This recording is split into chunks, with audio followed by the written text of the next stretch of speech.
नमस्कार। आज आप सबका 10th क्लास में साइंस सब्जेक्ट में स्वागत है। आज हम लोग पढ़ेंगे एक्सक्रीटरी सिस्टम के बारे में, एक्सक्रीशन के बारे में। एक्सक्रीशन क्या है? सबसे पहले तो संसार में जितने भी जीव जंतु होते हैं सभी में कुछ क्रियाएं होती हैं, ऐसी क्रियाएं जिनमें कुछ नए पदार्थ बनते हैं और कुछ पदार्थ आवश्यकता के अनुसार टूटते हैं। तो जो क्रिया में नए पदार्थ बनते हैं वो कहलाता है उपचय, और जिसमें टूटते हैं उसको बोलते हैं अपचय। और इन दोनों को एक साथ बोलते हैं उपचय, मतलब मेटाबॉलिक एक्टिविटीज। इन मेटाबॉलिक एक्टिविटीज के कारण हमारे शरीर में कुछ ऐसे पदार्थ बनते हैं जिनका अगर एक निश्चित मात्रा से अधिक मात्रा हमारे शरीर में हो जाए तो वो हमारे लिए बहुत ज़्यादा हानिकारक होता है। इन पदार्थों को ही शरीर से बाहर निकालने की क्रिया ही कहलाती है एक्सक्रीशन। और ये पदार्थ जो हमारे शरीर के लिए एक निश्चित मात्रा से अधिक होने पर हानिकारक होते हैं उनको हम कहते हैं उत्सर्जी पदार्थ, यानी एक्सक्रीटरी मटेरियल। और इन एक्सक्रीटरी मटेरियल को शरीर से बाहर निकालना कहलाता है एक्सक्रीशन, यानी उत्सर्जन। सब में अलग अलग तरीके का उत्सर्जन होता है। उत्सर्जी पदार्थ के आधार पर पूरे जंतुओं को 3 कैटेगरी में डिवाइड करती हैं। एक होता है यूरियोटेलिक, एक होता है यूरिकोटेलिक और एक होता है अमीनोटेलिक। हमारे शरीर में श्वसन होता है और भी क्रियाएं होती हैं। उन श्वसन के दौरान बहुत से पदार्थ बनते हैं जिनका अपघटन होने से कुछ ऐसे पदार्थ बनते हैं जैसे अमोनिया है, यूरिया है, यूरिक अम्ल है। तो अमोनिया को अगर कोई जंतु डायरेक्ट शरीर से बाहर निकाल रहा है तो उन जंतुओं को हम अमीनोटेलिक कहते हैं। और कई ऐसे हैं जिनमें ये अमोनिया जो है वो दूसरे रूप में बदल कर, यानी कन्वर्ट होकर बाहर निकलता है, जैसे यूरिया या यूरिक अम्ल के रूप में। तब उनको हम कहते हैं, अगर यूरिक अम्ल के रूप में निकाल रहा है तो यूरिकोटेलिज्म, और अगर यूरिया के रूप में निकाल रहा है तो यूरियोटेलिज्म। और मनुष्य इसी कैटेगरी में आता है, अर्थात हम अपने उत्सर्जी पदार्थ को मुख्य रूप से यूरिया के रूप में बाहर निकलते हैं। बहुत सारे उत्सर्जी पदार्थ होते हैं, जैसे श्वसन के अपघटन से निकलता है CO2 और जल। और नाइट्रोजनी जो पदार्थ है प्रोटीन के अपघटन से बनते हैं नाइट्रोजनी पदार्थ, जिसको बोलते हैं यूरिया और यूरिक अम्ल अमोनिया। अमोनिया पहले बनता है, फिर उस अमोनिया का कन्वर्सन होता है किसमें? यूरिया में। और फिर हम उसको यूरिया को यूरिन के रूप में जो है बाहर निकालते हैं। मैक्सिमम पानी हमारा पसीने के रूप में और यूरिन के रूप में बाहर निकलता है। अब हम लोग यहाँ सबसे पहले आज जो देखेंगे वो है एक्सक्रीटरी सिस्टम, यानी उत्सर्जन तंत्र।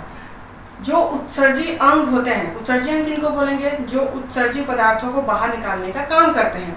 तो हमारे शरीर में कुछ उत्सर्जी अंग हैं जो आपस में मिलकर उत्सर्जन का काम करते हैं। तो ये जो उत्सर्जी अंग है वो आपस में मिलकर एक सिस्टम बनाते हैं, उसी सिस्टम को हम लोग बोलते हैं एक्सक्रीटरी सिस्टम।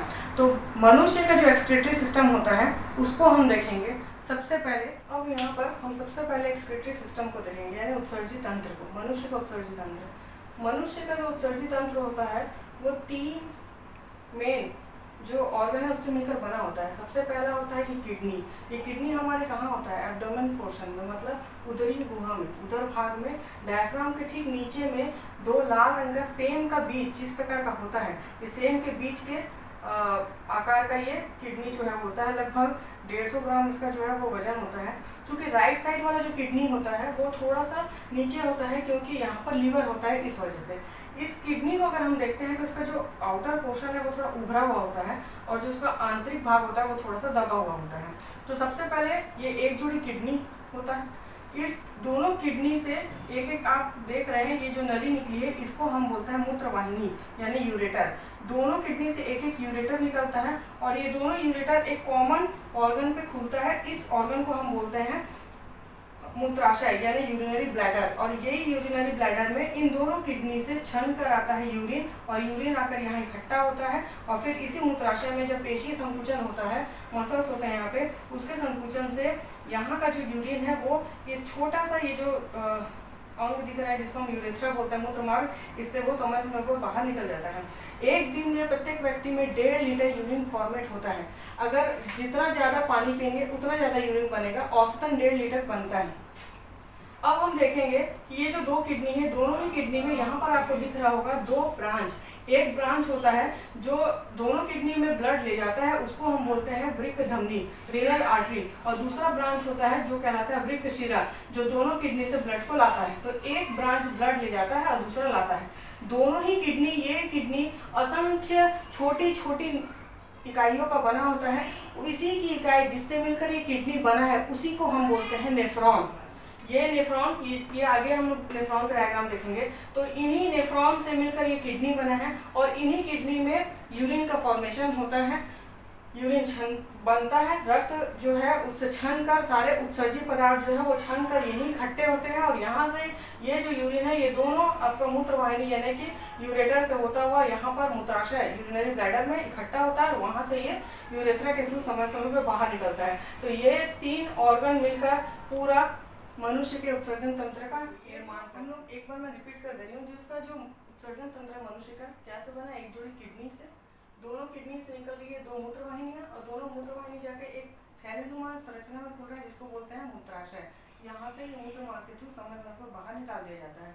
अब ये किडनी जिन इकाइयों से मिलकर बनी होती है, उस इकाइयों को ही हम क्या कहते हैं, नेफ्रॉन। ऐसे करोड़ों नेफ्रॉन से मिलकर ये किडनी जो है वो बना है, निर्मित हुआ है। ये एक इसका बाहर निकाल के ये आपको बताया जा रहा है ये नेफ्रॉन जो है वो कैसे बनता है। इस नेफ्रॉन के अगर हम देखेंगे तो इसमें तीन पोर्शन होता है। सबसे पहला होता है इसमें बोमन कैप्सूल। ये जो कपनुमा स्ट्रक्चर दिख रहा है, ये पूरा ये नली की रचना होती है।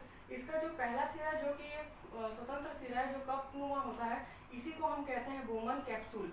इस बोमन कैप्सूल के भीतर यहाँ पर ये दिख रहा है, यहाँ पर रक्त केशिकाओं का पूरा जाल होता है, गुच्छा, इसी को हम बोलते हैं ग्लोमेरुलस, केशिका गुच्छ।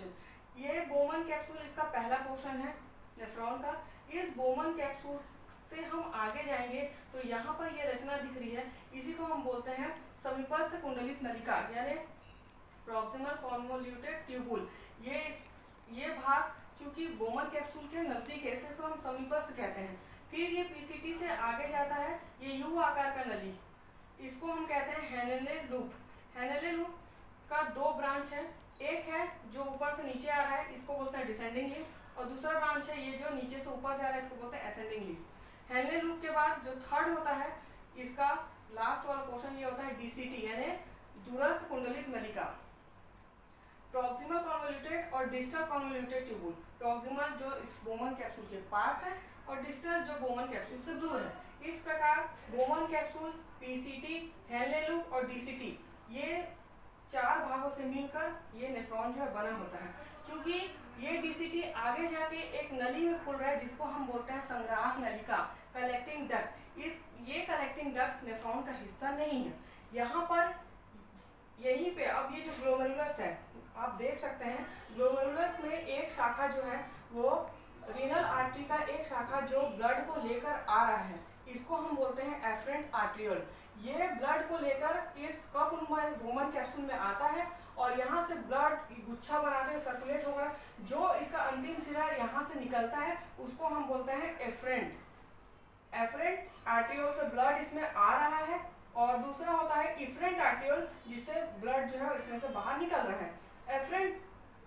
इफरेंट आर्ट्रियोल ही आगे जाता है, और जाकर उसकी विभिन्न शाखाएं जो है वो हैनेले लूप के चारों ओर उसको घेरते हुए अंत में रीनल वेन की शाखा में जाकर मिल जाती है, और ये रीनल वेन आगे जाके मिलकर एक रीनल वेन का ब्रांच बना लेता है। तो ये हो गया ब्रांच ऑफ रीनल वेन।